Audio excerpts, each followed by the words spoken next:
dengan sorak-sorai kami bersuka cita di hari Natal ini. Karena kami tahu dari sorga Yesus datang untuk menyelamatkan kami. Karena itu kami ada dalam keyakinan yang kuat. Nabi boleh banyak, agama boleh banyak, Rasul boleh banyak, Juru Selamat hanyalah Yesus Kristus Tuhan dan Raja. Haleluya. Kami perlu Yesus dalam hidup kami. Kami perlu firman dalam hidup kami. Kami perlu pewahyuan Roh-Mu atas kami. Bicara buat masing-masing kami Bapa. Sebab kami siap untuk mendengarkannya. Sembuhkan yang sakit Allah. Kuatkan yang lemah. Beri penghiburan buat yang susah. Bebaskan yang terikat. Lepaskan yang terbelenggu-lulkan tangan bagi yang membutuhkan mujizat. Sehingga pada saat ibadah Natal siang hari ini, bukan sekedar ibadah Natal rutin biasa yang kami hadiri setiap tahun, tapi sore ini sore berkat. Sore ini sore mujizat. Sore ini sore lawatan Allah. Sore ini sore perjumpaan kami dengan Yesus lewat roh dan firman-Mu. Dan kami tahu, kami percaya orang yang berjumpa dengan Yesus tidak pernah akan dikecewakannya. Haleluya. Bersama-sama kita yang percaya katakan amin. Beri tepuk tangan yang meriah buat Tuhan. Sama-sama bilang Yesus dahsyat. Sama-sama bilang Yesus luar biasa. Sama-sama bilang tidak ada yang seperti Yesus. Berikan tepuk tangan yang meriah buat Tuhan. Silahkan duduk. Tuhan memberkati Bapak Ibu Saudara sekalian. Haleluya. Izinkan saya sebagai gembala jemaat mewakili seluruh tim pastoral, staf gereja, majelis gereja, penatua dan diaken mengucapkan selamat Natal bagi jemaat sekalian. Dan saya percaya damai Natal, sukacita Natal, berkat Natal turun atas kita sekalian. Amin. Dan puji Tuhan, saya bersama istri dan 3 orang anak juga mengucapkan selamat Natal buat setiap saudara. Dan istri saya juga sudah kembali dari tanah perjanjian. Dan puji Tuhan, dokter sudah menyatakan sembuh total oleh kuasa Tuhan Yesus. Karena harusnya semua treatment selesai di bulan Maret, saudara-saudara. Tetapi oleh anugerah Tuhan kita dapat hadiah Natal. Tepat tanggal 22 Desember, 3 jam sebelum berangkat ke airport untuk pulang, sudah dinyatakan sembuh. Dan saya percaya doa orang benar besar kuasanya. Haleluya. Terima kasih buat dukungan doa saudara sekalian. Dan saya percaya banyak hal yang dahsyat yang Tuhan mau kerjakan di tengah-tengah kita sekalian. Amin. Puji Tuhan. Dan jangan lupa kalau sudah pulang nanti, saya selesai tulis buku berjudul 33 Kebenaran tentang Visi, yang merupakan bagian khotbah yang sudah saudara terima. Dan saya percaya betul, visi mengarahkan seseorang pada destiny yang luar biasa. Ada banyak orang Kristen cinta Yesus, tapi kemudian putus asa sendiri. Kenapa? Karena dia bingung.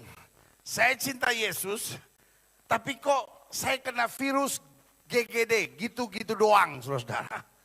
Karena saya percaya firman Tuhan bilang, umatku binasa karena tidak memiliki visi.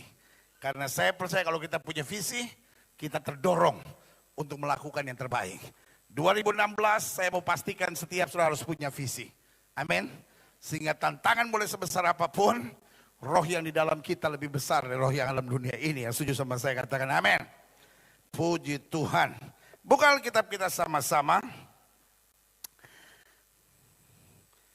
Hari ini saya mau bicara tentang penantian. Sama-sama bilang sama saya penantian.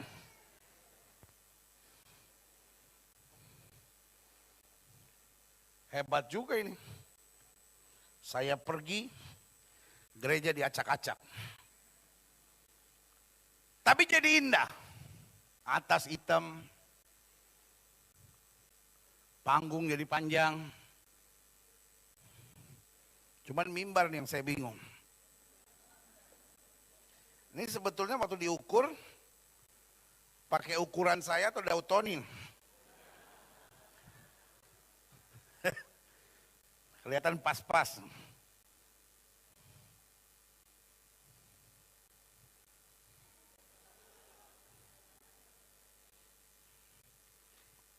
buat ukuran. Setengah jengkal kiri, setengah jengkal kanan. Karena saya setiap ketemu orang bilang, ih Pak Gilbert tambah gemuk. Saya bingung apa nggak ada salam lain apa kalau ketemu saya. Padahal jarum timbangan sama tuh. Makanya sekarang ukuran saya mimbar. Nanti minggu depan kita lihat, masih nggak setengah.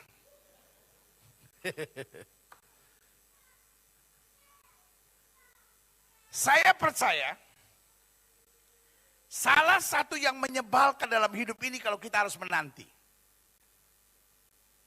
Halo. Sekedar info buat saudara, ini bukan VR, ini live saudara-saudara. Nggak, kelihatannya lu udah pada trauma deh. Kelihatan dari muka. Saya ngomong apa saudara gini. Ini muka VR saudara-saudara. Bayangin Natal ini kita diberkati dengan pujian dari Alex dan Novita Dewi. Kita kasih tepuk tangan dulu yang meriah buat Tuhan. Mereka udah dikaruniai seorang anak. Tahun ini mungkin tahun depan satu lagi.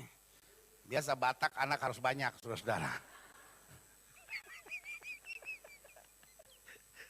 Dan luar biasa kita dapat berkat puji-pujian yang membangun iman kekuatan kita semua. Amin. Jadi saya kasih tahu ini bukan ya, live. Hello. Oke. Salah satu yang paling menyebalkan dalam hidup ini adalah apa? Penantian. Bu.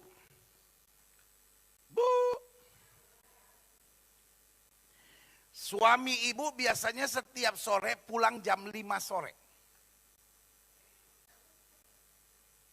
Tiba-tiba hari ini atau malam ini, di satu malam begitu, jam 9 malam belum pulang. Ibu telepon. Tiba-tiba jawaban dari ujung sana, nomor telepon yang Anda tuju, acuh. Ibu telepon ke kantor. Halo. Bisa bicara sama suami saya? Wah, Bapak udah pulang Bu dari jam 4 sore. Kemana ya? Ya biasa Bu katanya pulang. Lalu telepon teman dekatnya. Lo sama laki gua enggak? Sampai jam 4 tadi. Laki lu jalan sama cewek-cewek pada pulang. Bu, kira-kira ibu bisa tenang nggak? Oh udah ntar gue tunggu aja dia pulang, bisa nggak?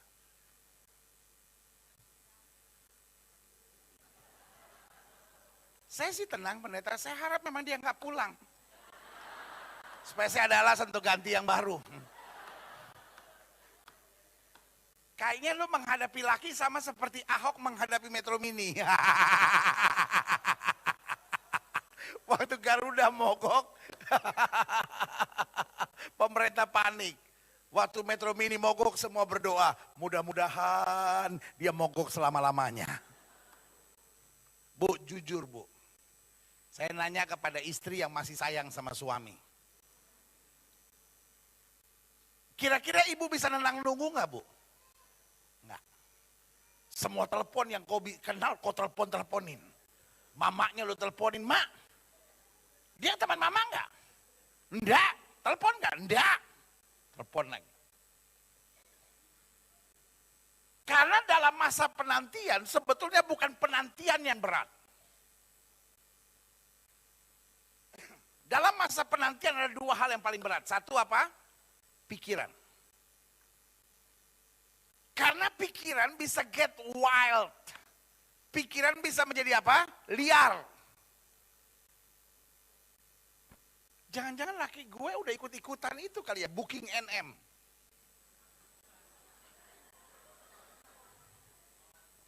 Sampai ada yang bilang sama saya gini, pendeta, orang sekarang gila ya. Masa jual diri sampai 45 juta? Saya pendeta, suami saya bawa pulang 700.000, saya tetap masakin buat dia. Sambil nyanyi lagi. Naso nang dohita nadua. Aduh pendeta, suami saya kalau kasih saya 45 juta, saya gendong dari kantor sampai rumah pendeta.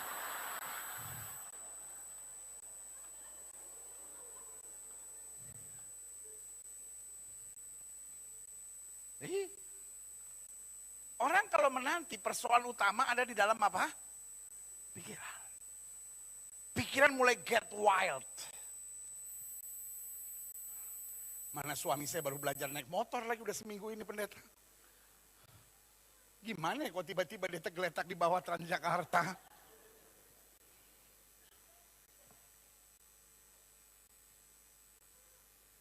Yang kedua, yang paling berbahaya dalam masa penantian adalah apa? Bacot orang. Bilang sama sebelah sudah bacot lu tuh. Karena dalam masa penantian yang kadang-kadang paling berat buat kita, kitanya sih sabar gitu. Tapi ada yang bilang, kalau gue jadi lu sih gue gak bisa tuh sabar-sabar aja. Kita tuh diinjak-injak, dipermainkan.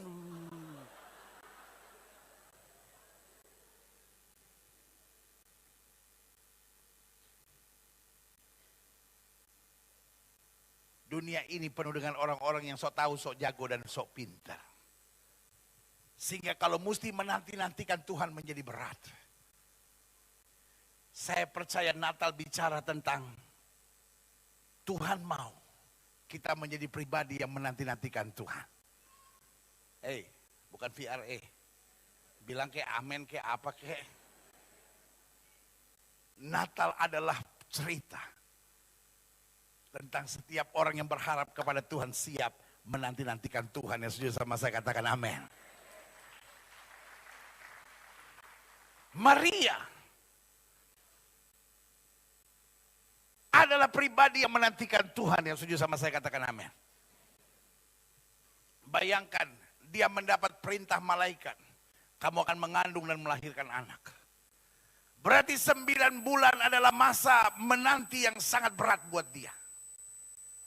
Kalau saudara tanya sama saya, kenapa 9 bulan adalah masa menanti yang sangat berat? Maka jawaban saya adalah, karena dia mengandung secara tidak biasa. Jadi saya bayangkan dalam pikiran saya, Maria mulai sharing sama teman-temannya. Dan kalau perempuan sudah sharing, beda sama laki-laki. Laki-laki main tenis bersama selama 12 tahun. Seminggu 3 kali. Hari Senin, Rabu, Jumat. Berapa lama? Berapa lama? 12 tahun. Berapa lama? Seminggu ketemu berapa? Dari jam 6 sore sampai jam 10 malam. Main tenis berapa lama? 12 tahun. Setelah 12 tahun, istrinya tanya, teman main tenis lu itu, bininya siapa sih? Ini, mana gue tahu? Masa bini orang gue tanya-tanyain? Oh, punya anak? Ada. Berapa anaknya? Tahu gue 2 apa 3. Sekolah di mana? Mana gue tahu? Dia tinggal di mana sih? Di Tanjung Duren. Di mananya Tanjung Duren? Emang gue satpam. Itu laki-laki 12 tahun, seminggu 3 kali main tenis bersama dari jam 6 sore sampai jam 10 malam. Beda sama ibu-ibu.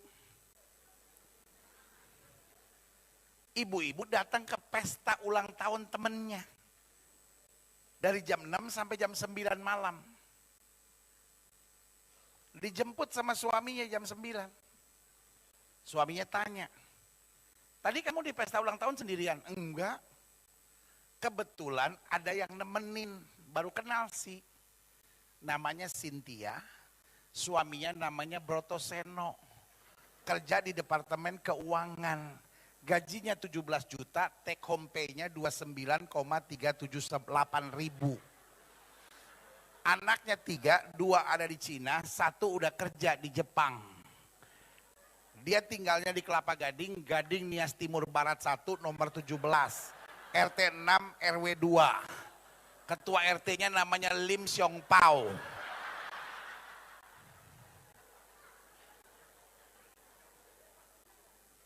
Mertuanya baru mati bulan lalu.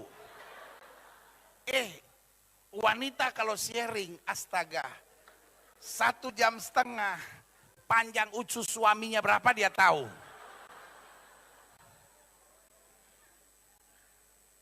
Jangan ketawa Bu, sadar. Nah jadi saya bisa bayangkan, Maria sharing nih. Gimana ya? Nanti kira-kira yang lahir seperti manusia biasa atau gimana? Temennya mulai bilang, kan itu firman menjadi manusia. Jangan-jangan nanti waktu lahir Alkitab tapi ada kakinya. Wanita kalau udah mulai sharing, apa yang tidak pernah kita pikirkan, itu yang bisa terjadi loh.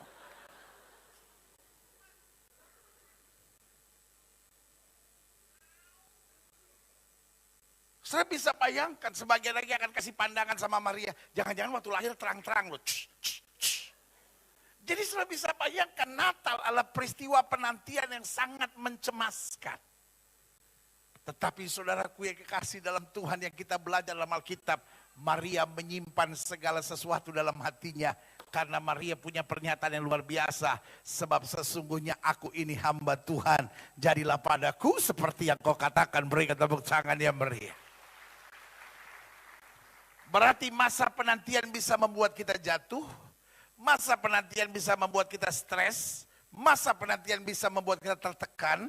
Tapi sebaliknya, masa penantian bisa membuat kita semakin sempurna, semakin dewasa, dan semakin menyenangkan hati Tuhan. Yang setuju sama saya katakan amin. Buka Alkitab kita sama-sama, Lukas pasal 2. Mulai dari ayat yang ke-21 dikatakan, dan ketika genap 8 hari, dan dia harus disunatkan, ia diberi nama Yesus. Yaitu nama yang disebut oleh malaikat sebelum ia dikandung ibunya. Dan ketika genap waktu pentahiran menurut hukum Taurat Musa, mereka membawa dia ke Yerusalem untuk menyerahkannya kepada Tuhan. Seperti ada tertulis dalam hukum Tuhan, semua anak laki-laki sulung harus dikuduskan bagi Allah.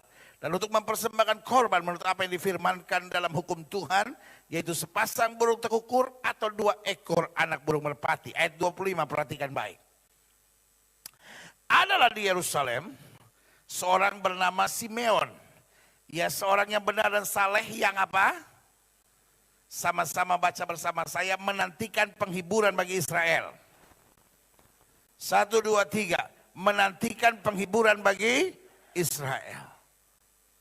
Simeon sedang menantikan.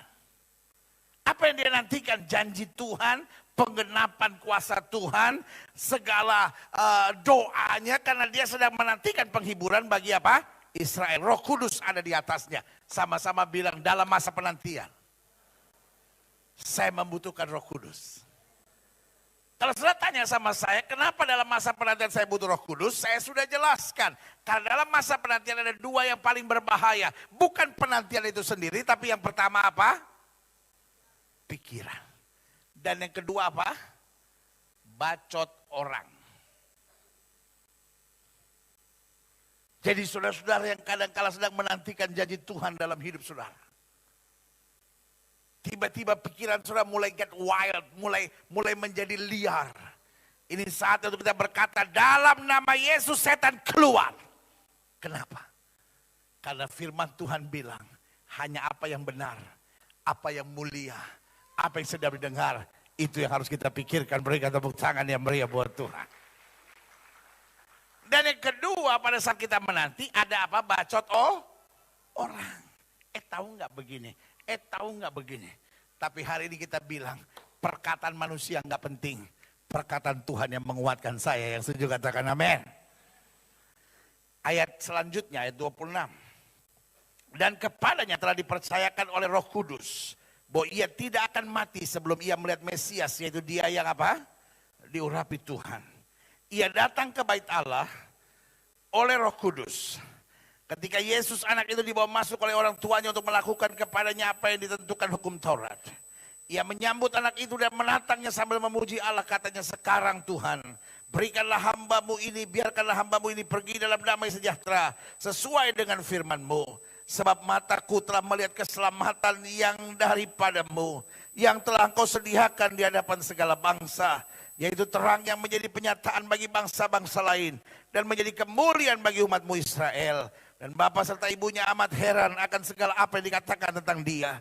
Lalu Simeon memberkati mereka dan berkata kepada Maria ibu anak itu, sesungguhnya anak ini ditentukan untuk menjatuhkan atau membangkitkan banyak orang di Israel, dan untuk menjadi satu tanda yang menimbulkan perbantahan, dan satu pedang akan menembus jiwamu sendiri, supaya menjadi nyata pikiran hati banyak orang. Lagi pula di situ ada Hana, seorang nabi perempuan, anak Fanuel dari suku Asyer. Ia sudah sangat lanjut umurnya, sesudah kawin dan hidup 7 tahun lamanya bersama suaminya. Dan sekarang ia itu janda dan berumur 84 tahun. Ia tidak pernah meninggalkan bait Allah dan siang malam beribadah dengan berpuasa dan berdoa, ayat 38. Dan pada ketika itu juga, datanglah ia ke situ dan mengucap syukur kepada Allah dan berbicara tentang anak itu kepada semua orang yang menantikan kelepasan untuk Yerusalem, ayat 39. Dan setelah selesai semua yang harus dilakukan menurut hukum Taurat, kembalilah mereka ke kota kediamannya, yaitu kota Nazaret di Galilea, ayat 40. Kita baca sama-sama, 1, 2, 3. Anak itu bertambah besar dan menjadi kuat, penuh hikmat, dan kasih karunia Allah ada padanya. Saya catat di sini begini. Salah satu kunci penting untuk Natal adalah menanti-nantikan Tuhan. Sama-sama bilang, saya harus menantikan Tuhan.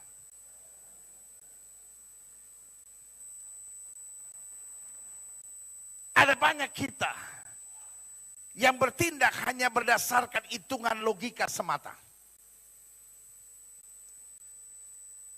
Saya lihat Yusuf ada seorang yang menantikan Tuhan. Karena berdasarkan perhitungan logikanya, Yusuf ada pada kesimpulan, saya harus meninggalkan Maria dengan diam-diam. Tetapi meskipun keputusannya sudah final, dia tidak langsung menjatuhkan keputusan. Dia menantikan Tuhan terlebih dahulu. Yang setuju sama saya katakan dahsyat. Amin. Itu yang saya bilang. Kadang kala kita sok tahu, sok jago, dan sok pintar. Kalau kita udah pengen sesuatu, kalau kita sudah harapkan sesuatu, kalau kita sudah yakini sesuatu, kita pikir ini pasti yang terbaik. Belum tentu. Sama-sama bilang sama saya, belum tentu. Yusuf yakin sekali bahwa apa yang dia pikirkan itu yang terbaik. Tapi dia menanti-nantikan Tuhan. Ada sebagian orang yang berkata, pendeta, kalau kita menanti-nantikan Tuhan, lama-lama kita lambat dong. Pagi-pagi istri bangunin suami, Pak, udah jam 7, Pak, berangkat kantor.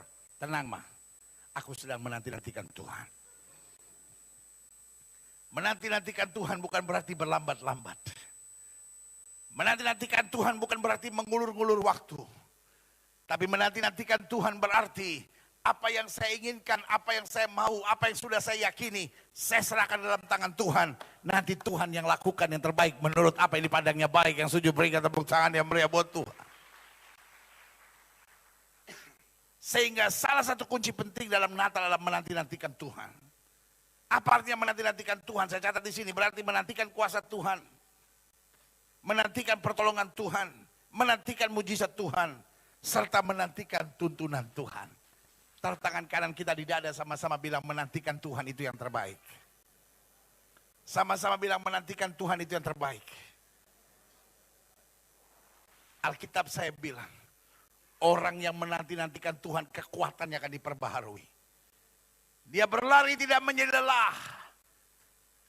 Dan dia berjalan tidak menjadi letih. Yang setuju sama saya katakan amin. Amin. Karena orang yang menanti-nantikan Tuhan adalah orang yang selalu mendapatkan kemenangan, kekuatan, berkat, dan kemuliaan Tuhan. Yang setuju katakan amin. Simeon dan Hana adalah dua tokoh yang seringkali terlupakan dalam Natal. Namun buat saya mereka tokoh-tokoh penting yang tidak bisa diabaikan begitu saja. Karena mereka memberikan teladan tentang menantikan Tuhan. Simeon sudah tua. Tetapi Tuhan berjanji engkau tidak akan mati sebelum engkau melihat Mesias. Hana punya pengalaman yang sama. Engkau tidak akan mati sebelum engkau melihat Mesias. Dan mereka semangat. Sama-sama bilang menantikan Tuhan memberi semangat. Saya tidak percaya orang-orang yang berkata, ya pendeta kita sih nunggu Tuhan aja deh, apa yang terserah Tuhan maulah saya sih ikutin aja. No. Menantikan Tuhan satu menjadikan kita semangat. Hello, bukan VR. Ini kayaknya saudara udah trauma deh. Kelihatan gitu. Gue ngomong apa aja deh.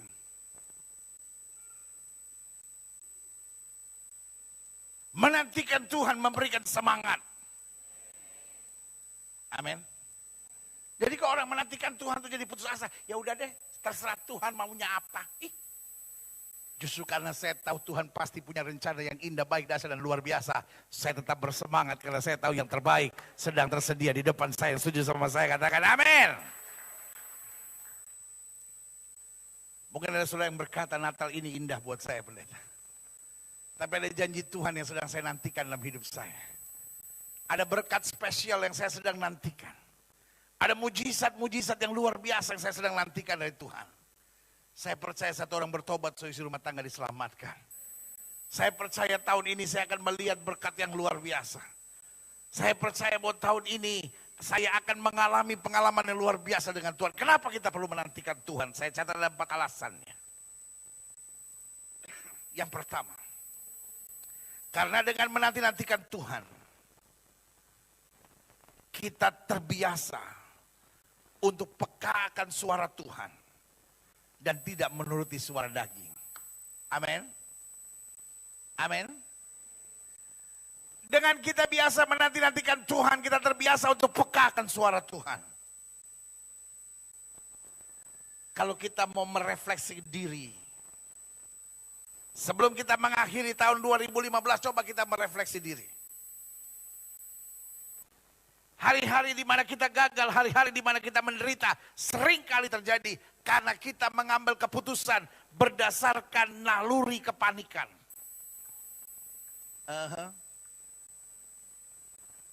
Berdasarkan naluri kemarahan, berdasarkan naluri ketersinggungan. Yusuf mengambil keputusan berdasarkan kesiapannya untuk menantikan Tuhan. Maria mengambil keputusan berdasarkan kesiapan yang menanti-nantikan Tuhan. Orang Majus. Dan juga gembala-gembala di Bethlehem mengambil keputusan karena mereka menanti-nantikan Tuhan. Tapi berbeda dengan seorang tokoh dalam Alkitab tentang Natal, yaitu siapa? Herodes. Halo? Siapa? Herodes mengambil keputusan berdasarkan apa? Kepanikan. Herodes mengambil keputusan berdasarkan apa? Kemarahan, ketersinggungan, kekecewaan. Karena dia dengar ada raja yang baru dilahirkan. Dia mulai hitung-hitung kalau raja ini besar. Usianya 25 tahun. Maka dia akan menggantikan kedudukan saya menjadi raja. Jangan-jangan dia nanti akan menggulingkan saya. Karena kepanikannya. Karena ketersinggungannya. Karena kekecewaannya. Dia mulai buat tindakan yang bodoh dalam kehidupannya. Tahukah saudara? Banyak langkah-langkah bodoh dalam hidup kita bukan karena kita nggak sanggup. Bukan karena kita nggak mampu. Bukan karena setan telah merasuk kita. Tapi kita bertindak berdasarkan naluri apa? Kepanikan, kekecewaan, ketersinggungan, kepahitan, dan apa? Ketidakmampuan kita. Tapi hari ini sebagai hamba Allah saya mau ingatkan. Kalau kita bertindak berdasarkan suara tuntunan Tuhan, kepekaan akan kehendak Tuhan, maka ini yang saya mau ingatkan. Tidak ada badai yang tidak bisa kau selesaikan. Tidak ada tekanan yang kau tidak bisa lepaskan. Tidak ada hal-hal yang menyakitkan yang kau tidak bisa keluar sebagai pemenang untuk melihat kemuliaan Tuhan. Yang sujud berikan tepuk tangan yang meriah. Kita perlu menanti-nantikan Tuhan. Karena dengan menanti-nantikan Tuhan kita terbiasa untuk pekakan suara Tuhan. Dan tidak menuruti keinginan daging. Yang setuju sama saya katakan amin. Yang kedua, kenapa kita perlu menanti-nantikan Tuhan? Saya pelajari karena dengan menanti-nantikan Tuhan, kita belajar untuk memperbaharui karakter. Sama-sama bilang sama saya, memperbaharui karakter. I know you love Jesus. Saya ngerti saudara cinta Yesus. Tapi kalau saya boleh menegaskan buat saudara adalah, mencintai Yesus tanpa perubahan karakter hanya menciptakan kita menjadi orang-orang munafik. Jangan sampai kita jadi bahan tertawaan orang dan orang berkata, ya ampun tuh orang ke gereja maka gereja, tetapi kasarnya minta ampun. Makanya kalau saya boleh bicara sebagai gembala buat setiap jemaat yang oleh Tuhan percayakan untuk saya gembalakan. Saya rindu di masa-masa kita sedang belajar 33 kunci membangun rumah tangga dalam suasana surga. Saya berdoa, saya rindukan keluarga-keluarga di gereja kita makin romantis dan makin manis, saudara-saudara. Terima kasih buat satu ibu yang tadi bilang amin. Yang lainnya kayak udah putus asa. Kayaknya rumah tangga gua udah karatan, ternyata udah susah. Saya berdoa supaya rumah tangga dari setiap jemaat yang oleh Tuhan percayakan untuk saya gembalakan, rumah tangganya makin harmonis dan makin manis. Iya dong. Gak boleh lagi ada suami yang kasar sama istri. Gak boleh lagi ada suami yang panggil istri handuk. Iya. Saudara gak tahu ya? Ada suami kalau panggil istri handuk. Handuk, handuk, handuk, handuk.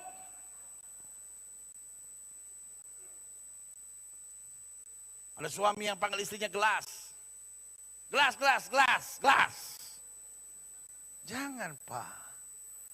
Mulai hari ini kalau panggil istri sayang, saya lupa bawa handuk ke kamar mandi, tolong dong saya ngambilin handuk. Nah, istri bawa 2 kuintal handuk. Bisa kubur saudara pakai handuk. Manis dong sama istri. Panggil istri sayang, aku haus. Tolong ambilin gelas dong. Istri bukan bawa gelas, kulkasnya.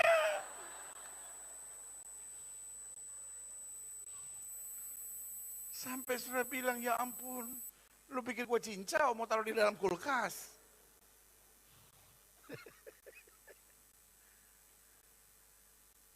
Sama-sama bilang sama saya perubahan karakter. Ada banyak gereja bermasalah, bukan karena setan. Tapi karena orang-orang yang terlibat dalam pelayanan karakternya jelek. Jangan manggut-manggut begitu dong. Kayak orang merasa berdosa banget. Ada banyak gereja pecah, ada banyak pelayanan bermasalah, kadangkala. Bukan karena serangan setan. Tapi karena karakter kita jelek. Ada banyak rumah tangga gak cocok. Karena bermasalah, tapi sebetulnya bukan karena gak cocok. Tapi karena karakter jelek. Apa-apa tersinggung. Apa-apa kecewa. Ditegur sedikit marah. Diberitahu sedikit ngamuk. Karaktermu jelek. Saya adalah gembala yang mencintai setiap saudara yang ada di sini. Saya ingin lihat 2016 tahun yang penuh mujizat buat hidup saudara. Saya ingin lihat hidupmu maju, saya ingin lihat hidupmu jadi berkat. Saya ingin engkau melihat perkara-perkara dahsyat. Karena itu sebagai gembala saya harus ingatkan. Salah satu yang harus terjadi adalah karaktermu harus berubah. Orang yang menantikan Tuhan ingat, hidupku bukannya aku lagi, tapi Kristus yang hidup di dalam aku. Berikan tepuk tangan. Yang ketiga, saya pelajari dengan menanti-nantikan Tuhan.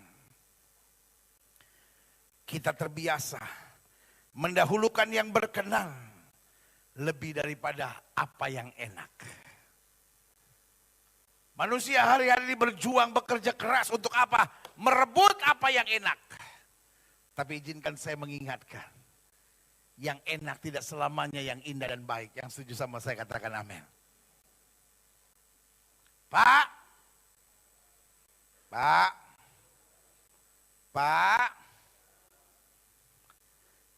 kalau orang menusukmu dari belakang, lalu engkau tetap mengampuni dan mengasihinya. Izinkan saya bertanya, enak nggak Pak?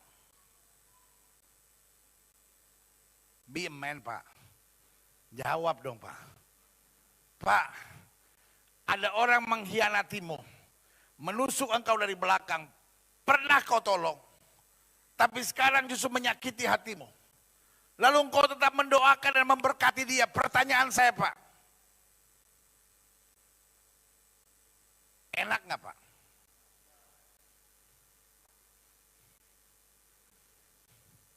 Mau enak apanya pendeta?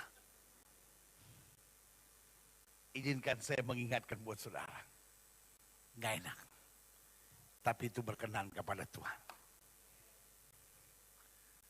Pak, orang ngomongin engkau, kau samperin, kau gampar. Enak nggak Pak? Enak. Tapi itu tidak berkenan. Bu, ada kata-kata suami yang nyakitin. Lalu ibu bilang, cukup lu ya. Kalau perlu cerai, gue udah gak tahan apa lagi kayak lu. Enak gak Bu? Enak. Tapi gak berkenan.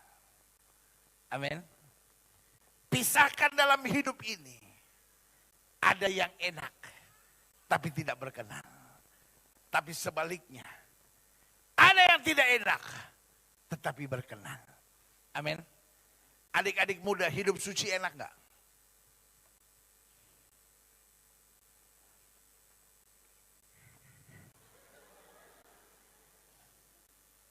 Saya ngomong sama adik-adik muda, saya pikir anak muda bilang amin.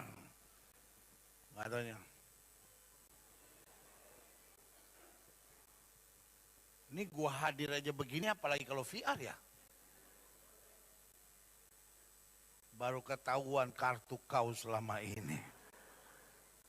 Saya jadi pengen nangis. Saya pikir selama ini baik-baik. Hey! Adik-adik muda, hidup suci enak gak? Enak. Tapi itu berkenan kepada Tuhan. Dan ini yang saya tahu. Kalau kita melakukan apa yang berkenan kepada Tuhan, apa yang tidak pernah kita pikirkan, Tuhan sediakan buat kita. Berikan tepuk tangan yang boleh. Yang keempat, yang terakhir. Saya undang pemain musik maju ke depan. Jadi dengan menanti-nantikan Tuhan, kita terbiasa untuk pekakan suara Tuhan untuk menurut dan tidak menurut suara daging. Dua, dengan menanti-nantikan Tuhan, kita belajar memperbarui karakter. Yang ketiga, dengan menanti-nantikan Tuhan, kita terbiasa mendahulukan yang berkenan lebih daripada yang enak. Dan yang keempat, dengan menanti-nantikan Tuhan, kita menolak, diperbudak oleh hal-hal duniawi. Tahukah saudara, iblis tidak bisa menghalangi berkat Tuhan dalam hidup kita. Siapa yang setuju sama saya? Sama-sama bilang sama saya, iblis tidak bisa menghalangi segala berkat Tuhan dalam hidup saya. Makanya setan paling gak suka kita merayakan Natal. Makanya setiap sebelum perayaan Natal pasti ribut orang. Inilah itu. Karena setan gak suka kita merayakan Natal. Karena dengan Natal kita tahu Allah menjadi sama dengan manusia. Itu berarti potensi ilahi diturunkan atas hidup kita. Sama-sama bilang, setan tidak bisa menghalangi berkat Tuhan dalam hidup saya. Satu-satunya yang dia bisa buat, dia mengacaukan hidup kita. Lewat apa? Menempatkan belenggu-belenggu hal duniawi untuk mengikat pikiran kita, untuk mengotorkan hati kita, dan untuk membuat ketertekanan dalam jiwa kita. Tapi hari ini kita dengar berita malaikat kepada gembala-gembala di padang. Jangan takut, aku memberitahukan kesukaan besar telah lahir bagimu juru selamat. Artinya apa? Artinya kita tidak mau diperbudak oleh hal duniawi. Kalau Kristus datang sebagai juru selamat buat kita, maka kuasa sorga mulai turut campur dalam hidup kita. Dan kalau kuasa sorga mulai turut campur dalam hidup kita, kita gak gentar untuk apapun. Karena sorga yang ada di dalam kita akan memampukan kita, membimbing dari kita kemenangan lepas pada kemenangan untuk masuk dalam kemuliaan yang kekal. Sama-sama bilang sama saya tidak takut. Sebab sorga ikut campur. Sekarang saya mau tanya sama saudara. Kalau sorga ikut campur, urusan saudara beres enggak? Kalau sorga ikut campur, rumah tangga saudara beres enggak? Kalau sorga ikut campur, utang saudara lunas enggak? Kalau sorga ikut campur, maka segala yang saudara khawatirkan bisa diselesaikan enggak? Selamat Natal. Tuhan memberkati setiap saudara sekalian. Saya undang kita semua bangkit berdiri. Sembah,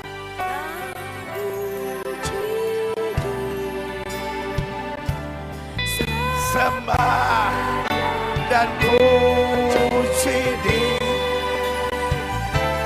sembah dan puji ya Sang Raja. Sekali lagi sembah dan puji Dia.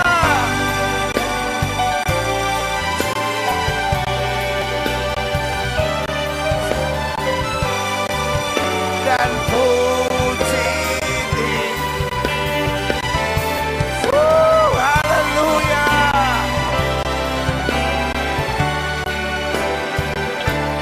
Sang Raja. Sekali lagi sembah dan puji Dia.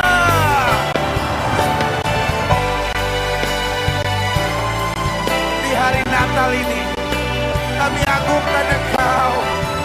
Kami akui Yesus Rajaku dan Juru Selamatku.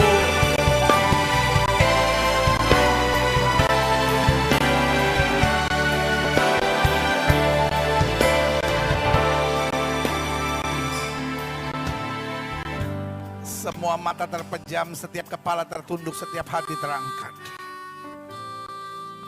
Natal mengajar kita untuk jangan terlalu cepat mengandalkan logika. Natal mengajar kita untuk belajar menanti-nantikan Tuhan.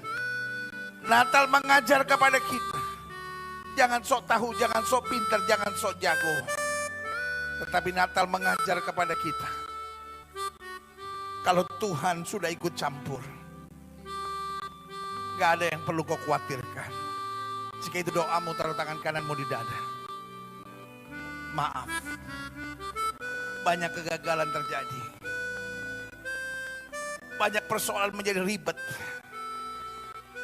Karena kita bertindak berdasarkan naluri kepanikan, naluri kebencian, naluri ketersinggungan, naluri ketertekanan. Jika itu doamu hari ini, taruh tangan kananmu di dada. Atau mungkin hari ini kau berkata, aku salah mengerti. Aku pikir menanti-nantikan Tuhan berarti tidak berbuat apa-apa. Tapi hari ini aku dengar firman Tuhan. Menanti-nantikan Tuhan berarti bersemangat. Menanti-nantikan Tuhan berarti bernyala-nyala. Menanti-nantikan Tuhan berarti didewasakan dan siap disempurnakan oleh anugerah. Jika itu doamu, taruh tangan kananmu di dada. Jadikan hari ini hari Natal yang spesial. Jika itu doamu, taruh tangan kananmu di dada. Setiap saudara yang didoakan, yang taruh tangan kanan saudara di dada. Saudara boleh angkat tangan dua-dua tinggi-tinggi. Izinkan saya berdoa, Bapa, dalam nama Yesus. Malam ini kami merayakan Natal. Natal yang spesial. Natal yang khusus. Karena kami tahu Tuhan mengajar kami untuk belajar menanti-nantikan Tuhan. Jujur, seringkali kami terlalu nekat bertindak menurut kemampuan kami sendiri. Tetapi hari ini kami belajar untuk lebih peka akan suara Tuhan daripada keinginan daging. Ampuni kami kalau selama ini kami bertindak hanya berdasarkan naluri ketersinggungan, naluri kepanikan, dan naluri kekecewaan. Tapi biarlah mulai hari ini kami bertindak dalam perkenanan ilahi. Bukan hanya apa yang enak, tetapi apa yang berkenan kepada Tuhan. Lihat tangan-tangan yang terangkat. Jamah dalam kuasa-Mu. Setiap saya angkat tangan dua-dua, ulangi doa saya, katakan Tuhan Yesus. Dengan suara keras katakan Tuhan Yesus. Di hari Natal ini, jamahlah hidup kami. Ubahkan karakter kami. Sehingga setiap kami senantiasa menanti-nantikan Tuhan. Terima kasih Bapa. Hamba juga doa buat yang sakit Allah. Karena hamba percaya kesembuhanlah hak mutlak kami sebagai orang percaya. Setiap saudara yang sakit, taruh tangan kananmu di bagian tubuh yang sakit. Kami tolak sakit penyakit. Kami tolak kelemahan tubuh. Kami tolak campur tangan kegelapan. Kami patahkan kuasanya di dalam nama Yesus. Hai setan sakit penyakit, kau tidak punya kuasa atas tubuh orang percaya. Karena tubuh kami telah dibeli dengan harga mahal, itu darah Yesus. Darah yang tercurah, tubuh kami lemah Roh Kudus, bukan tempat penyakit. Kami perintahkan sekarang, keluar dalam nama Yesus. Keluar dalam nama Yesus. Keluar. Kuasa sakit penyakit kelemahan tubuh, kau tidak punya kuasa. Kuasa kesembuhan mujizat berkat mulai dinyatakan. Karena kami percaya Yesus, kami tidak berubah. Dulu, kemarin, hari ini, dan sampai selama-lamanya. Dengan iman kami nyatakan, oleh bilur-bilur Kristus kami yang percaya, sudah dijamah dan disembuhkan Tuhan dengan kuasa yang luar biasa. Inilah tepuk tangan sorak-sorai kemenangan kami. Inilah tepuk tangan sukacita kesembuhan kami. Terima kasih Bapa. Terima kasih Bapa. Terima kasih. Kami sudah sembuh oleh bilur Yesus. Hamba mengasihi jemaat-Mu satu persatu. Apa yang Tuhan taruh di hati hamba, sudah hamba sampaikan bagi umat-Mu. Hamba doa firman termeterai. Apa saja yang mereka kerjakan berhasil. Sehingga di hari Natal ini kami menerima jamahan yang spesial. Rumah tangga dipulihkan. Orang-orang muda diangkat dan diberkati oleh Tuhan. Setiap pengusaha, setiap pedagang, setiap karyawan mengalami pengalaman yang dahsyat dengan Tuhan. Setiap pelayan-pelayan Tuhan dipenuhi dengan kuasa kemuliaan-Mu. Sehingga Natal tahun ini bukan menjadi Natal biasa, tapi di mana Natal kami merasakan kuasa Tuhan yang menyempurnakan. Terima kasih Bapak, saudaraku. Biarlah mulai Natal ini kita menjadi pribadi-pribadi yang semakin tangguh, yang tidak gentar untuk menghadapi apapun. Karena kita menanti-nantikan Tuhan, dan Tuhan tidak akan pernah mempermalukan anak-anaknya.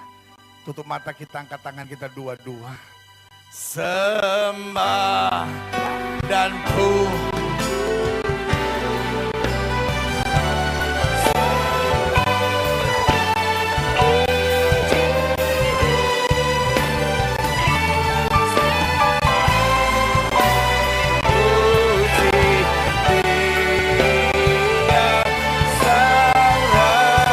Angkat tangan dua-dua, katakan sembah dan puji Dia. Sembah dan puji Dia.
Sorak-sorai kami bersuka cita di hari Natal ini.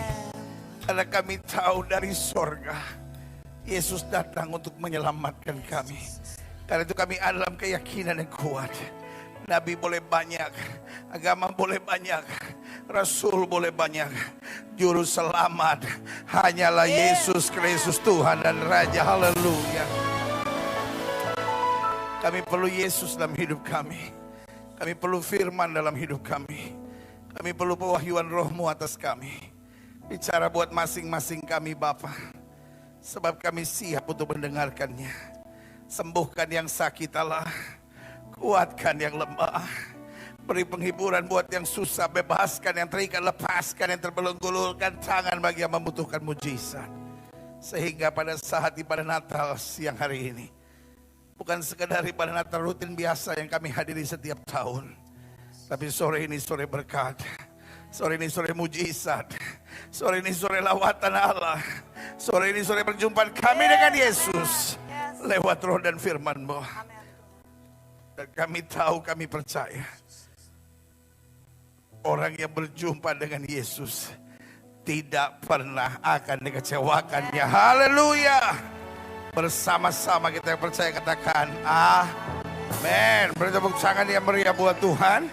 Sama-sama bilang Yesus dahsyat. Sama-sama bilang Yesus luar biasa. Sama-sama bilang tidak ada yang seperti Yesus. Berikan tepuk tangan yang meriah buat Tuhan. Silahkan duduk. Tuhan memberkati Bapak Ibu Saudara sekalian. Haleluya. Izinkan saya sebagai gembala jemaat mewakili seluruh tim pastoral, staf gereja, majelis gereja, penatua dan diaken mengucapkan selamat Natal bagi jemaat sekalian. Dan saya percaya damai Natal, sukacita Natal, berkat Natal turun atas kita sekalian. Amin. Dan puji Tuhan, saya bersama istri dan 3 orang anak juga mengucapkan selamat Natal buat setiap saudara. Dan istri saya juga sudah kembali dari tanah perjanjian. Dan puji Tuhan, dokter sudah menyatakan sembuh total oleh kuasa Tuhan Yesus. Karena harusnya semua treatment selesai di bulan Maret, saudara-saudara. Tetapi oleh anugerah Tuhan, kita dapat hadiah Natal. Tepat tanggal 22 Desember, 3 jam sebelum berangkat ke airport untuk pulang, sudah dinyatakan sembuh. Dan saya percaya doa orang benar besar kuasanya. Haleluya. Terima kasih buat dukungan doa saudara sekalian. Dan saya percaya banyak hal yang dahsyat yang Tuhan mau kerjakan di tengah-tengah kita sekalian. Amin. Puji Tuhan. Dan jangan lupa kalau sudah pulang nanti, saya selesai tulis buku berjudul 33 Kebenaran tentang Visi, yang merupakan bagian khotbah yang sudah saudara terima. Dan saya percaya betul, visi mengarahkan seseorang pada destiny yang luar biasa.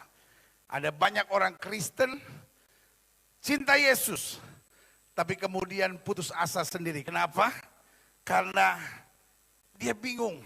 Saya cinta Yesus, tapi kok saya kena virus GGD, gitu-gitu doang, saudara.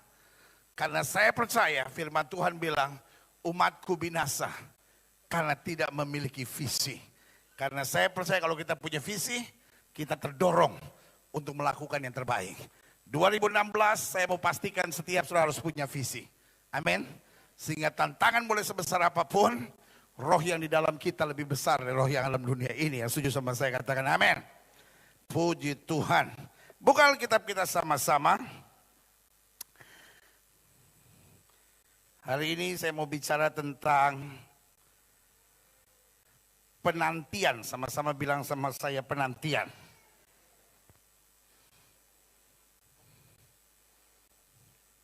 Hebat juga ini. Saya pergi, gereja diacak-acak. Tapi jadi indah. Atas hitam, panggung jadi panjang. Cuman mimbar yang saya bingung.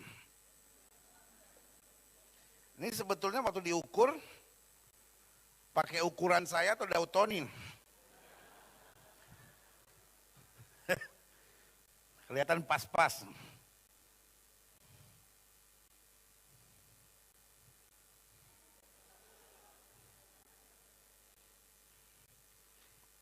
Buat ukuran. Setengah jengkal kiri, setengah jengkal kanan. Karena saya setiap ketemu orang bilang, ih Pak Gilbert tambah gemuk.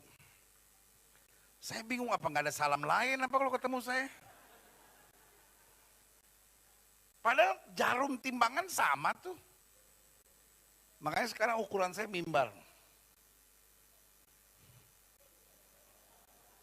Nanti minggu depan kita lihat, masih nggak setengah.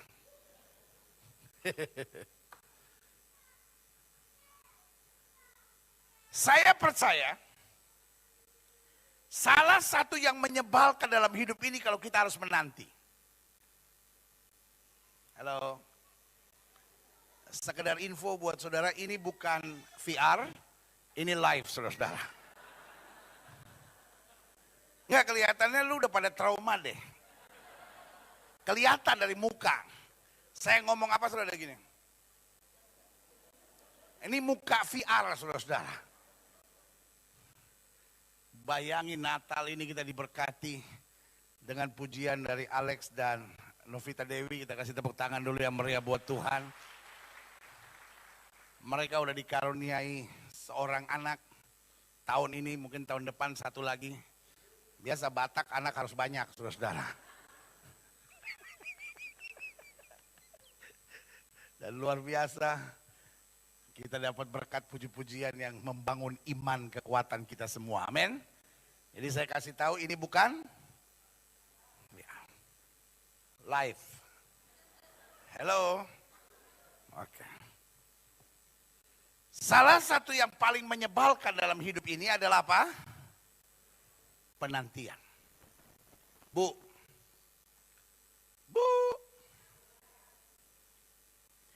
Suami ibu biasanya setiap sore pulang jam 5 sore.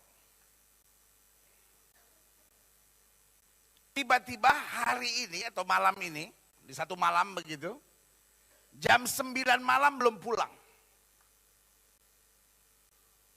Ibu telepon. Tiba-tiba jawaban dari ujung sana, nomor telepon yang Anda tuju, acuh. Ibu telepon ke kantor. Halo. Bisa bicara sama suami saya? Wah, Bapak udah pulang Bu dari jam 4 sore. Kemana ya? Ya biasa Bu katanya pulang. Lalu telepon teman dekatnya. Lo sama laki gua enggak? Sampai jam 4 tadi. Laki lo jalan sama cewek-cewek pada pulang. Bu, kira-kira ibu bisa tenang nggak? Oh udah ntar gue tunggu aja dia pulang, bisa nggak?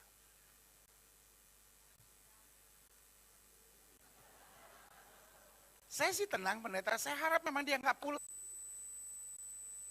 Menantikan Tuhan memberikan semangat. Amin. Jadi kalau orang menantikan Tuhan itu jadi putus asa, ya udah deh, terserah Tuhan maunya apa. Justru karena saya tahu Tuhan pasti punya rencana yang indah, baik, dahsyat dan luar biasa. Saya tetap bersemangat karena saya tahu yang terbaik sedang tersedia di depan saya. Setuju sama saya, katakan amin.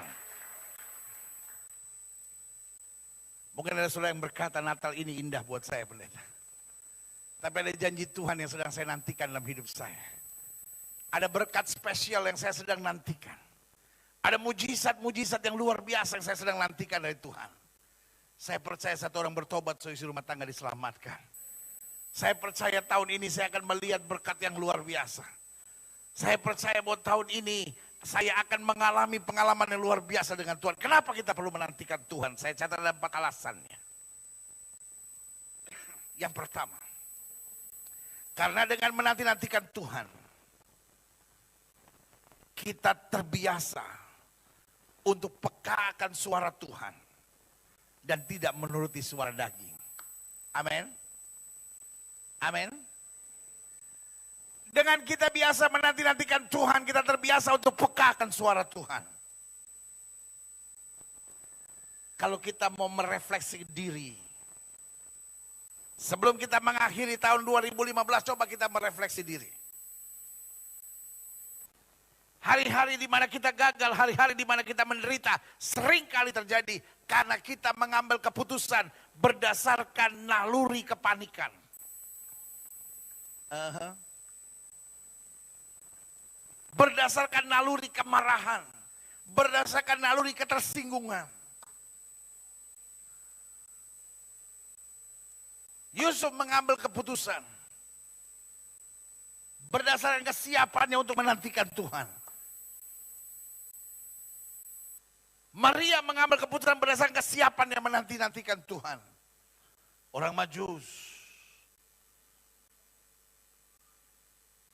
Dan juga gembala-gembala di Bethlehem mengambil keputusan karena mereka menanti-nantikan Tuhan. Tapi berbeda dengan seorang tokoh dalam Alkitab tentang Natal, yaitu siapa?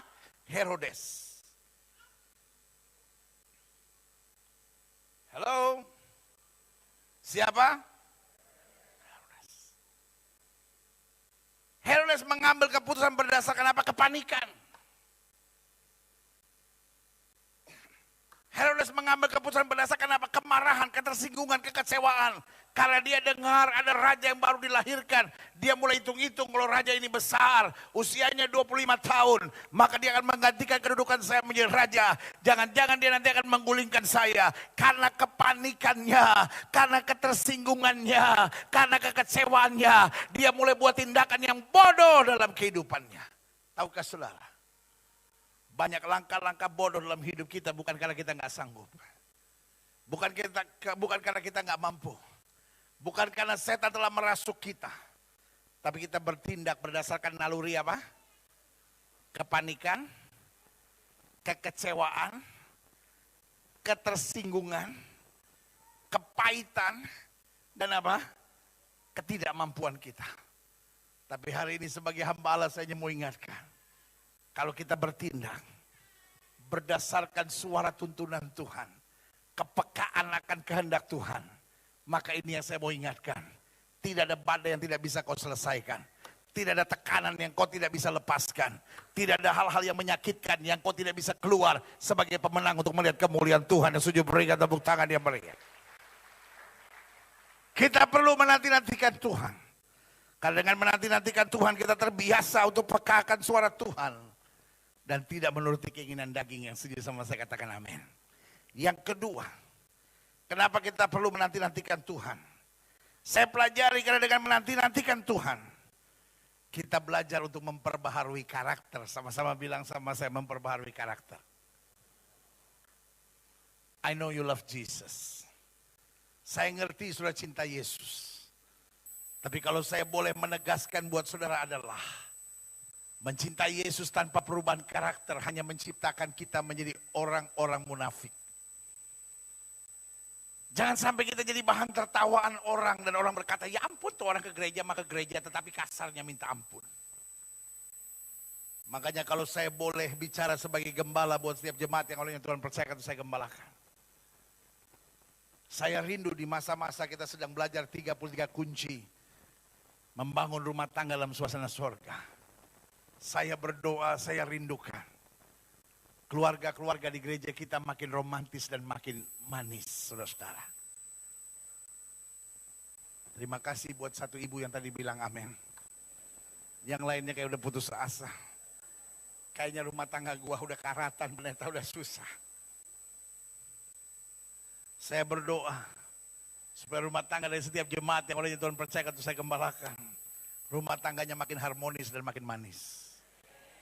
Iya dong. Gak boleh lagi ada suami yang kasar sama istri. Gak boleh lagi ada suami yang panggil istri handuk. Iya. Saudara gak tahu ya? Ada suami kalau panggil istri handuk. Handuk, handuk, handuk, handuk.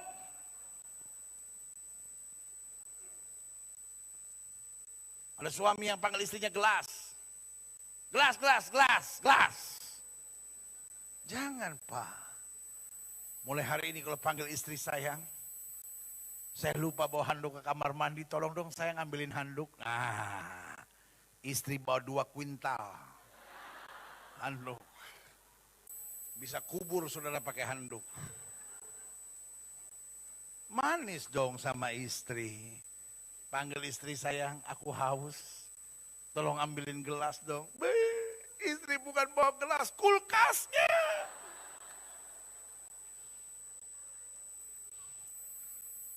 Sampai sudah bilang, ya ampun, lu pikir gue cincau mau taruh di dalam kulkas.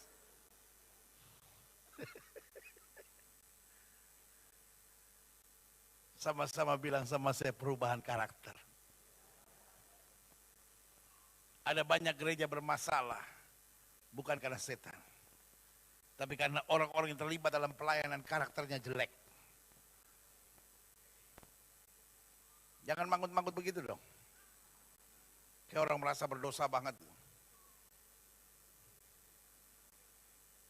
Ada banyak gereja pecah, ada banyak pelayanan bermasalah, kadang kala. Bukan karena serangan setan. Tapi karena karakter kita jelek. Ada banyak rumah tangga gak cocok. Karena bermasalah, tapi sebetulnya bukan karena gak cocok. Tapi karena karakter jelek. Apa-apa tersinggung. Apa-apa kecewa. Ditegur sedikit marah. Diberitahu sedikit ngamuk. Karaktermu jelek. Saya adalah gembala yang mencintai setiap saudara yang ada di sini. Saya ingin lihat 2016 tahun yang penuh mujizat buat hidup saudara. Saya ingin lihat hidupmu maju, saya ingin lihat hidupmu jadi berkat. Saya ingin engkau melihat perkara-perkara dahsyat. Karena itu sebagai gembala saya harus ingatkan. Salah satu yang harus terjadi adalah karaktermu harus berubah.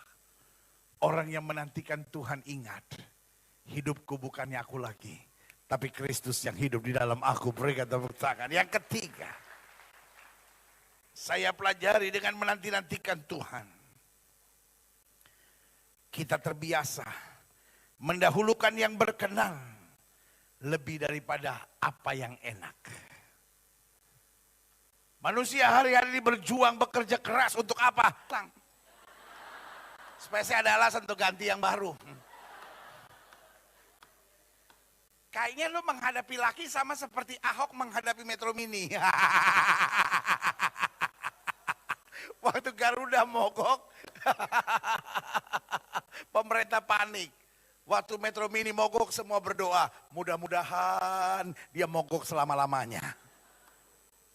Bu, jujur bu, saya nanya kepada istri yang masih sayang sama suami.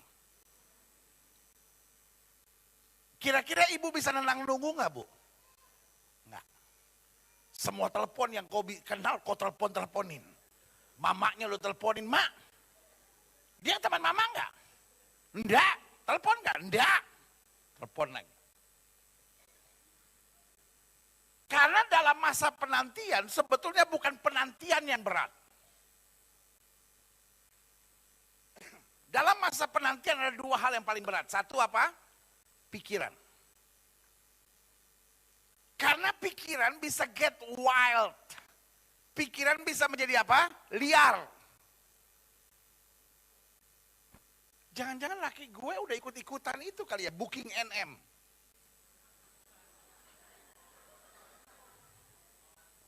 Sampai ada yang bilang sama saya gini, pendeta, orang sekarang gila ya. Masa jual diri sampai 45 juta? Saya pendeta, suami saya bawa pulang 700.000, saya tetap masakin buat dia. Sambil nyanyi lagi. Naso nang dohita nadua. Aduh pendeta. Suami saya kalau kasih saya 45 juta, saya gendong dari kantor sampai rumah pendeta.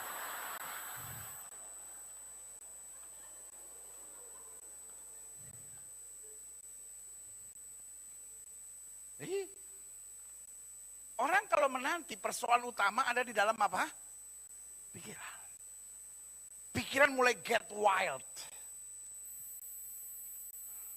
Mana suami saya baru belajar naik motor lagi udah seminggu ini pendeta. Gimana ya kok tiba-tiba dia tergeletak di bawah Transjakarta.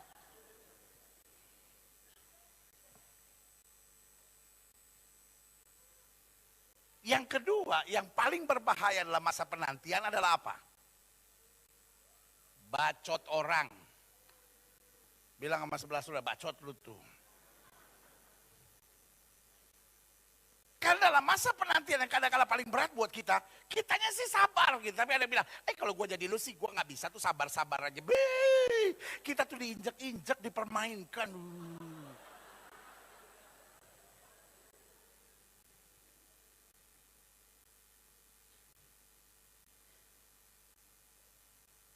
dunia ini penuh dengan orang-orang yang sok tahu, sok jago, dan sok pintar. Sehingga kalau mesti menanti-nantikan Tuhan menjadi berat.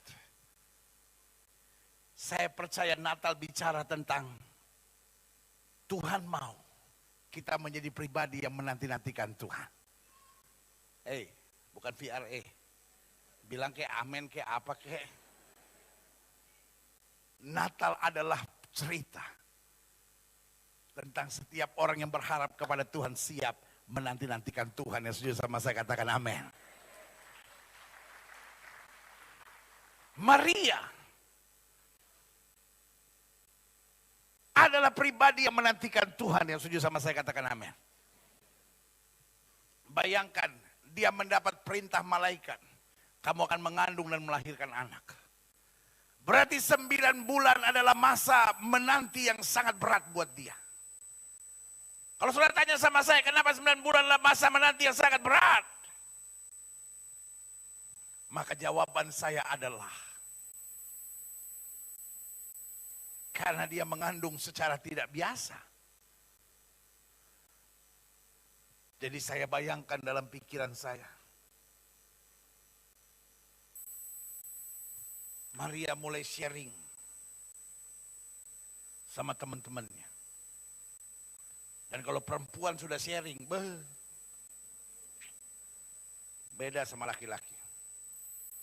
Laki-laki main tenis bersama selama 12 tahun. Seminggu 3 kali. Hari Senin, Rabu, Jumat. Berapa lama? Berapa lama? 12 tahun. Berapa lama? Seminggu ketemu berapa? Dari jam 6 sore sampai jam 10 malam. Main tenis berapa lama? 12 tahun. Setelah 12 tahun, istrinya tanya, teman main tenis lu itu, bininya siapa sih? Ini, mana gue tahu? Masa bini orang gue tanya-tanyain? Oh, punya anak? Ada. Berapa anaknya? Tahu gue 2 apa 3. Sekolah di mana? Mana gue tahu? Dia tinggal di mana sih? Di Tanjung Duren. Di mananya Tanjung Duren? Emang gue satpam? Itu laki-laki, 12 tahun, seminggu 3 kali, main tenis bersama dari jam 6 sore sampai jam 10 malam. Beda sama ibu-ibu. Ibu-ibu datang ke pesta ulang tahun temennya. Dari jam 6 sampai jam 9 malam. Dijemput sama suaminya jam 9. Suaminya tanya, tadi kamu di pesta ulang tahun sendirian? Enggak. Kebetulan ada yang nemenin, baru kenal sih. Namanya Cynthia, suaminya namanya Brotoseno. Kerja di Departemen Keuangan. Gajinya 17 juta, take home pay-nya 29,378 ribu. Anaknya 3, 2 ada di Cina, 1 udah kerja di Jepang. Dia tinggalnya di Kelapa Gading, Gading Nias Timur Barat 1, nomor 17. RT 6, RW 2. Ketua RT-nya namanya Lim Siong Pao.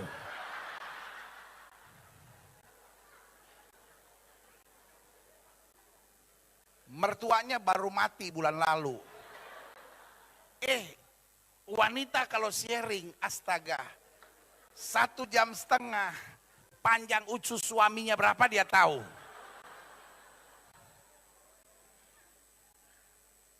Jangan ketawa Bu, sadar.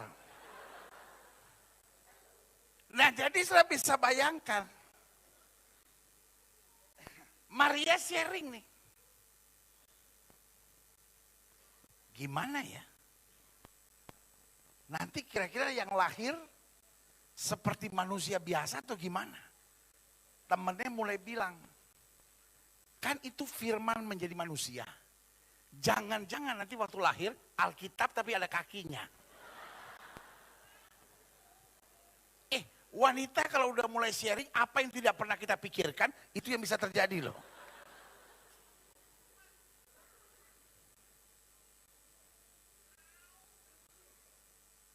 Saya bisa bayangkan sebagian lagi akan kasih pandangan sama Maria. Jangan-jangan waktu lahir terang-terang loh. Jadi sudah bisa bayangkan Natal adalah peristiwa penantian yang sangat mencemaskan. Tetapi saudaraku yang kekasih dalam Tuhan yang kita belajar dalam Alkitab. Maria menyimpan segala sesuatu dalam hatinya. Karena Maria punya pernyataan yang luar biasa. Sebab sesungguhnya aku ini hamba Tuhan. Jadilah padaku seperti yang kau katakan. Berikan tepuk tangan yang meriah. Merebut apa yang enak. Tapi izinkan saya mengingatkan. Yang enak tidak selamanya yang indah dan baik. Yang setuju sama saya katakan amin. Pak.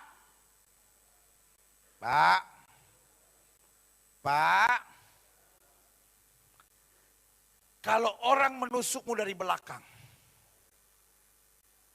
Lalu engkau tetap mengampuni dan mengasihinya. Izinkan saya bertanya. Enak gak Pak? Be a man Pak. Jawab dong Pak. Pak, ada orang mengkhianatimu. Menusuk engkau dari belakang. Pernah kau tolong. Tapi sekarang justru menyakiti hatimu. Lalu engkau tetap mendoakan dan memberkati dia. Pertanyaan saya Pak. Enak gak Pak?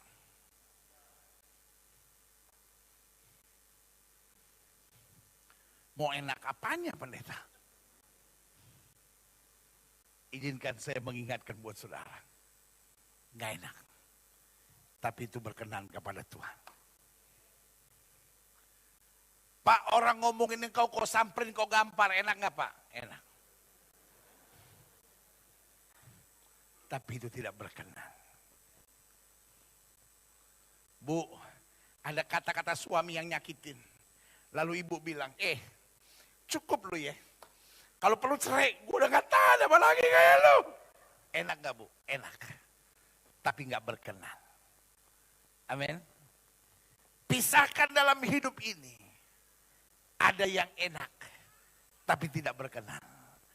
Tapi sebaliknya. Ada yang tidak enak. Tetapi berkenan. Amin. Adik-adik muda hidup suci enak gak?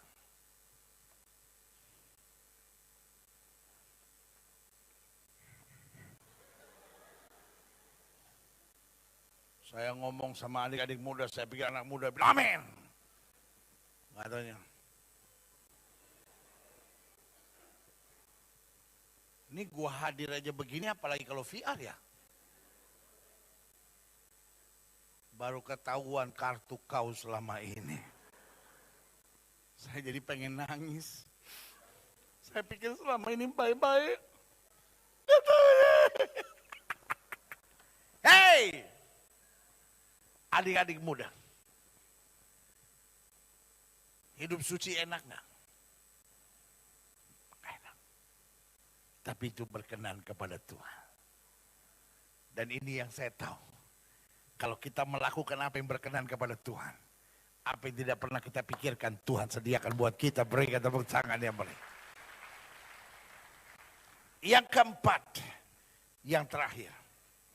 Saya undang pemain musik maju ke depan. Jadi dengan menanti-nantikan Tuhan, kita terbiasa untuk pekakan suara Tuhan untuk menurut dan tidak menurut suara daging. Dua, dengan menanti-nantikan Tuhan, kita belajar memperbarui karakter. Yang ketiga, dengan menanti-nantikan Tuhan, kita terbiasa mendahulukan yang berkenan lebih daripada yang enak. Dan yang keempat, dengan menanti-nantikan Tuhan, kita menolak, diperbudak oleh hal-hal duniawi. Tahukah saudara, iblis tidak bisa menghalangi berkat Tuhan dalam hidup kita. Siapa yang setuju sama saya? Sama-sama bilang sama saya, iblis tidak bisa menghalangi segala berkat Tuhan dalam hidup saya. Makanya setan paling gak suka kita merayakan Natal. Makanya setiap sebelum perayaan Natal pasti ribut orang. Inilah itu. Karena setan gak suka kita merayakan Natal. Karena dengan Natal kita tahu Allah menjadi sama dengan manusia. Itu berarti potensi ilahi diturunkan atas hidup kita. Sama-sama bilang, setan tidak bisa menghalangi berkat Tuhan dalam hidup saya. Satu-satunya yang dia bisa buat, dia mengacaukan hidup kita. Lewat apa? Menempatkan belenggu-belenggu hal duniawi untuk mengikat pikiran kita, untuk mengotorkan hati kita, dan untuk membuat ketertekanan dalam jiwa kita. Tapi hari ini kita dengar berita malaikat kepada gembala-gembala di padang. Jangan takut, aku memberitahukan kesukaan besar telah lahir bagimu juru selamat. Artinya apa? Artinya kita tidak mau diperbudak oleh hal duniawi.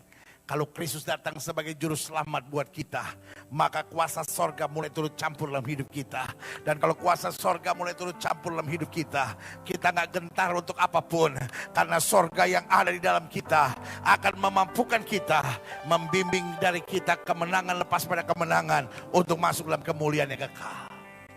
Sama-sama bilang sama saya tidak takut.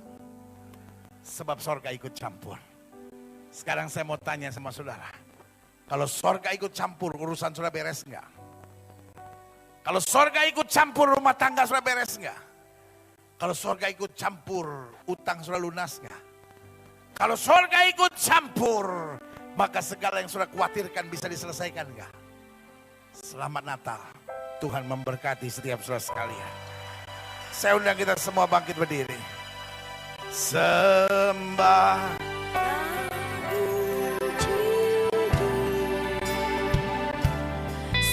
Sembah dan puji Dia,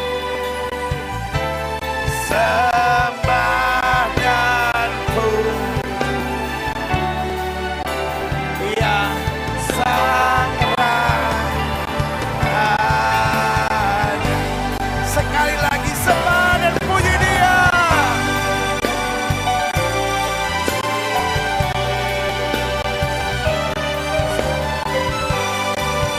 Dan puji Dia. Haleluya.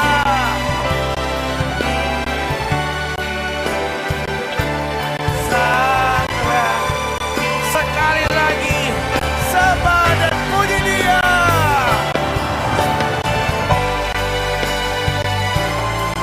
Di hari Natal ini kami agungkan Engkau. Kami akui Yesus Rajaku dan Juru Selamatku.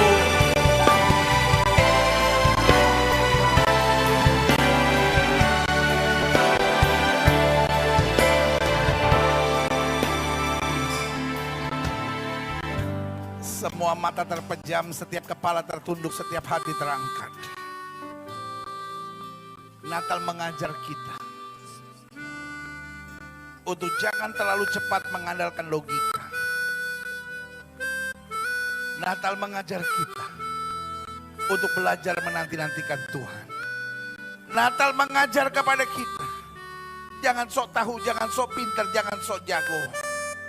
Tetapi Natal mengajar kepada kita, kalau Tuhan sudah ikut campur, gak ada yang perlu kau khawatirkan. Jika itu doamu, taruh tangan kananmu di dada.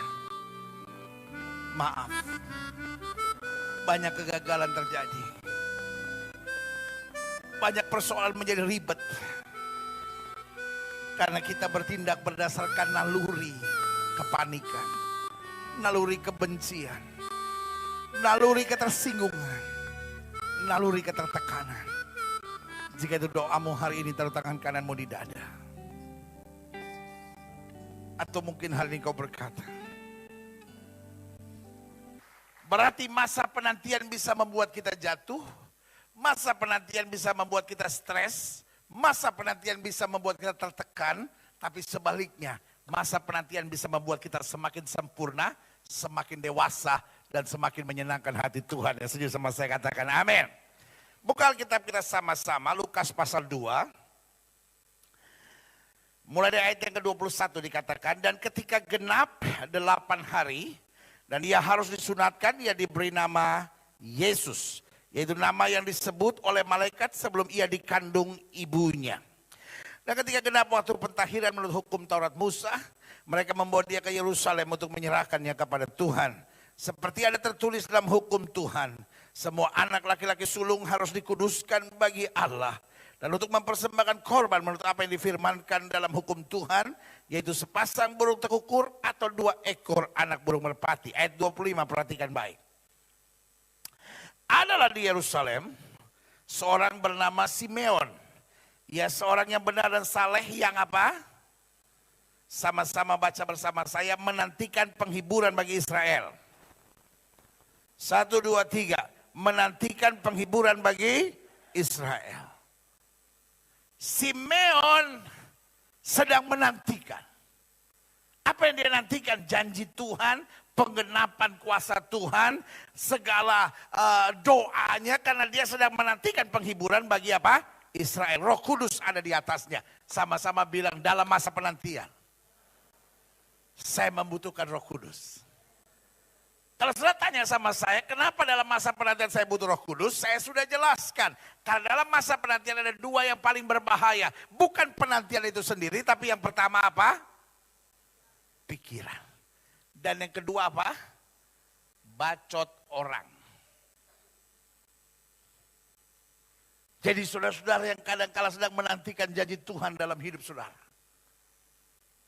Tiba-tiba pikiran saudara mulai get wild, mulai menjadi liar. Ini saat untuk kita berkata, dalam nama Yesus setan keluar. Kenapa? Karena firman Tuhan bilang, hanya apa yang benar, apa yang mulia, apa yang sedang didengar, itu yang harus kita pikirkan. Berikan tepuk tangan yang meriah buat Tuhan. Dan yang kedua, pada saat kita menanti, ada apa? Bacot orang. Tahu nggak begini? Tahu nggak begini? Tapi hari ini kita bilang, perkataan manusia nggak penting. Perkataan Tuhan yang menguatkan saya. Yang setuju katakan amin. Ayat selanjutnya, ayat 26. Dan kepadanya telah dipercayakan oleh Roh Kudus, bahwa ia tidak akan mati sebelum ia melihat Mesias, yaitu dia yang apa? Diurapi Tuhan. Ia datang ke bait Allah oleh Roh Kudus. Ketika Yesus anak itu dibawa masuk oleh orang tuanya untuk melakukan kepadanya apa yang ditentukan hukum Taurat. Ia menyambut anak itu dan menatangnya sambil memuji Allah, katanya, sekarang Tuhan, berikanlah hambamu ini, biarkanlah hambamu ini pergi dalam damai sejahtera sesuai dengan firman-Mu. Sebab mataku telah melihat keselamatan yang daripadamu, yang telah Engkau sediakan di hadapan segala bangsa, yaitu terang yang menjadi penyataan bagi bangsa-bangsa lain dan menjadi kemuliaan bagi umat-Mu Israel. Dan bapa serta ibunya amat heran akan segala apa yang dikatakan tentang dia. Lalu Simeon memberkati mereka dan berkata kepada Maria ibu anak itu, sesungguhnya anak ini ditentukan untuk menjatuhkan atau membangkitkan banyak orang di Israel, dan untuk menjadi satu tanda yang menimbulkan perbantahan, dan satu pedang akan menembus jiwamu sendiri, supaya menjadi nyata pikiran hati banyak orang. Lagi pula di situ ada Hana, seorang nabi perempuan, anak Fanuel dari suku Asyer. Ia sudah sangat lanjut umurnya, sesudah kawin dan hidup 7 tahun lamanya bersama suaminya. Dan sekarang ia itu janda dan berumur 84 tahun. Ia tidak pernah meninggalkan bait Allah dan siang malam beribadah dengan berpuasa dan berdoa. Ayat 38. Dan pada ketika itu juga, datanglah ia ke situ dan mengucap syukur kepada Allah dan berbicara tentang anak itu kepada semua orang yang menantikan kelepasan untuk Yerusalem. Ayat 39. Dan setelah selesai semua yang harus dilakukan menurut hukum Taurat, kembalilah mereka ke kota kediamannya, yaitu kota Nazaret di Galilea. Ayat 40 kita baca sama-sama, 1, 2, 3. Anak itu bertambah besar dan menjadi kuat, penuh hikmat, dan kasih karunia Allah ada padanya. Saya catat di sini begini. Salah satu kunci penting untuk Natal adalah menanti-nantikan Tuhan. Sama-sama bilang, saya harus menantikan Tuhan.